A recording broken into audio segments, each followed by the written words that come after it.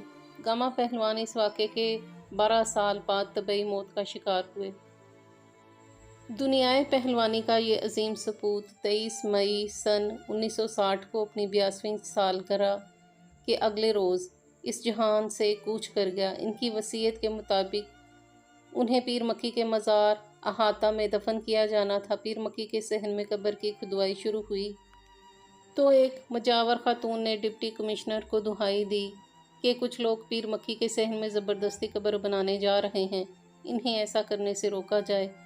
طویل بحث کے بعد گاما پہلوان کو جوگی خاندان کے ذاتی قبرستان میں دفن کر دیا گیا، اور یوں ان کی آخری خواہش، جسے پورا کرنا دشمن بھی اپنا فرض سمجھتا ہے، پوری نہ ہو سکی۔ نوٹ: اس مضمون کی تیاری میں مختلف کتب اور ویب سائٹ سے مدد لی گئی ہے۔ مضمون نگار ثناء اللہ خان احسن۔